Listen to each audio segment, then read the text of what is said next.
Would you rather fight 100 Eddie Hall-sized ducks or 100 duck-sized Eddie Halls?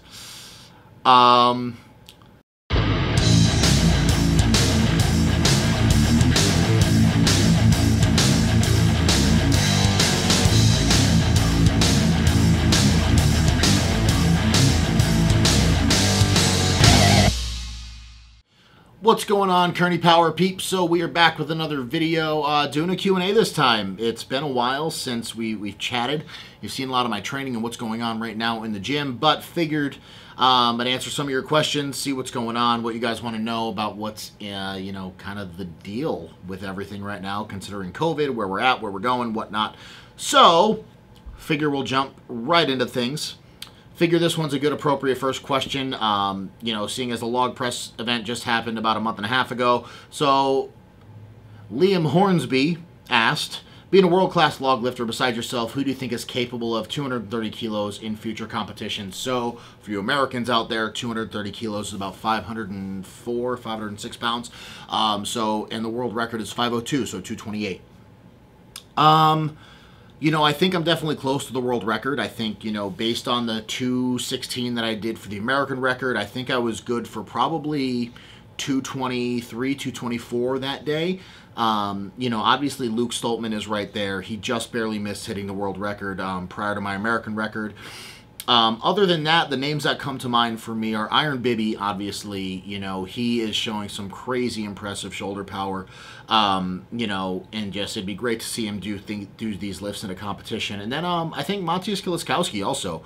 He's kind of a dark horse when it comes to really heavy log press. You know, all around he's an amazing athlete. But I think he could also be right there with the top of us. And then also finally Graham Hicks, obviously. I mean, he literally just strict pressed 215 kilos, so he just strict pressed my American log press record. Bastard. So there's that. Christian M asks, how is your body adjusting to deadlifting 4 times a week? So it hurts all the time. And you know, to be honest, my hands are what's taking the biggest beating. You know, just doing some kind of deadlift variation 4 times a week is just putting a huge strain on my hands. You know, my body, it took about a week and a half to 2 weeks to really get into the swing of things and feel good about every session. But my hands, they still just hurt like hell every time I get into the gym. But, you know, just part of the price you have to pay being a strongman. So this is one that we talked about before filming, and I honestly don't know how I'm going to answer it, so it's going to be on the fly. But new PA1N, I'm assuming that's how you say it, he asks, or they ask, would you rather fight 100 Eddie Hall-sized ducks or 100 duck-sized Eddie Halls? So, to be honest, I feel that 100 Eddie Hall-sized ducks is terrifying to think about. He is, you know, 6'2", 6'3", like 360 pounds right now. So I'm definitely going to take the 100 duck-sized Eddie Halls, mainly because I feel that it would be hysterical to, like, punt little mini Eddie Halls through the air.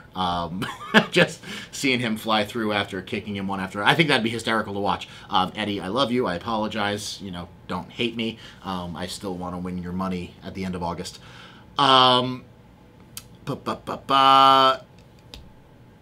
Keeley asks, do you get a haircut before every lifting comp? Yes, I do. So when I'm dyeing my mohawk, I do color it rainbow the week of every contest that I go to. So I get it colored typically every 4 to 6 weeks when we're in contest mode. So it's expensive. It takes a long time. It takes about 3 hours to color my hair between bleaching and coloring it. But beauty is pain. So there's been a lot of questions about this. So there's, you know, I'm not going to read off all the names, but a lot of people ask, what keeps you motivated? What keeps me motivated in the gym and kind of to keep excelling and pushing harder, you know, on days that you don't feel great, days that you don't want to train, and really to keep that motivation consistent. And, you know, to me, I think it's something that I've talked about a lot. And, you know, if you've heard my story and heard how I've come up through the ranks of strongman, in being in the lightweight class, competing under 200 pounds or under 90 kilos and working my way through the 105 class and then up to heavyweight, my goal has I've always been the person that sets small goals throughout my entire career. So, and that goal doesn't change until I achieve it. So I think that's really the biggest thing to keep me motivated. You know, I don't set these lofty goals. You know, right now when I'm training, my goal isn't to win World's Strongest Man. It's not to win the Arnold. While that'd be amazing, I'm focused on smaller things that I know I can achieve. So it's making that top 10 at the World's Strongest Man, making the finals, and hitting that top 5 mark at the Arnold Strongman Classic. Those are my goals, and that's what really keeps me motivated. Is setting goals that I know I can achieve is something that it won't derail you from your training. And, you know, day to day, to be honest, like, there are days where I don't feel like training. And I think there's a fine line between knowing when to push through it and knowing when to back off and take a seat and really not go any harder.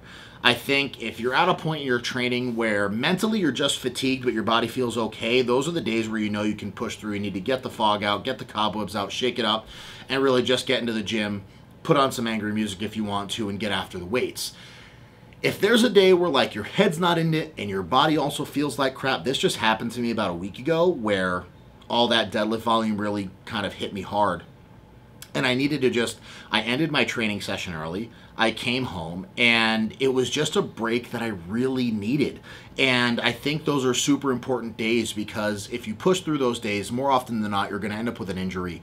You're going to be pretty bitter and salty toward the training session and towards the gym in general, and it might take a little while to get back into it and to get motivated. So those kind of days, it doesn't help to really push through when you're feeling pretty crappy.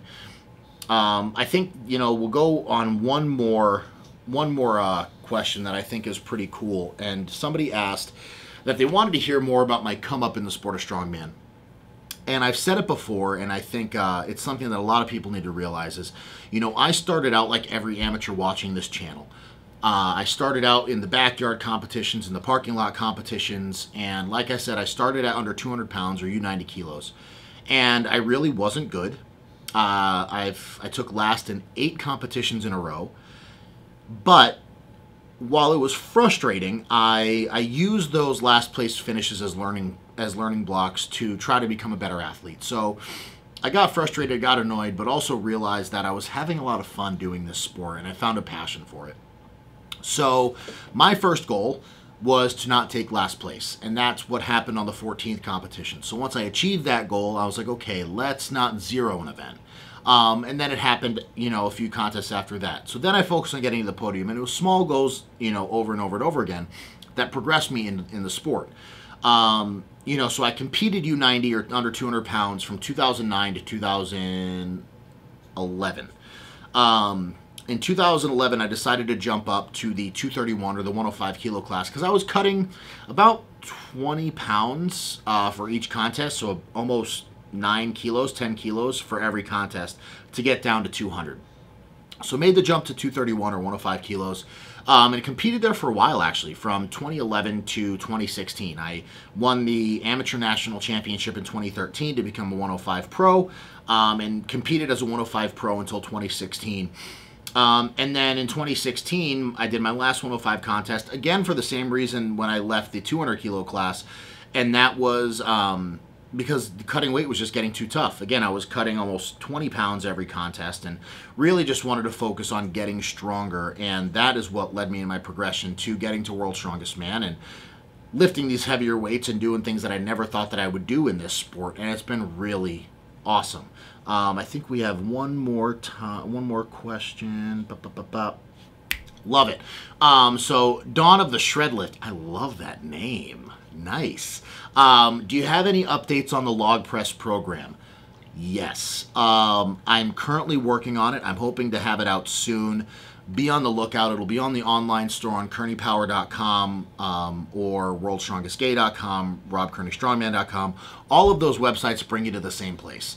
So on the online store, I will have the log press program. We'll put it out there, and, you know, we'll get everybody lifting logs and, you know, doing their best and getting stronger in the event that I like to think I'm pretty good at. So, you know, there are a ton more questions here. I'm sure we will probably do another one of these because we have a ton of questions. We got over 100, which was awesome. So thank you, everybody. Really love you guys being super involved on the channel. You know, Greg and I, you know, behind the scenes, we're really trying to do everything we can to build up this channel, to bring you better content, to make sure that we're getting it out to the masses how awesome we are, because we know it. you know, as always, in the description below, check out Gymshark for all your clothing needs. They have some pretty sweet stuff coming out pretty soon. And yeah, you know, we have some great ideas and great training videos coming up soon. So until next time, peace out.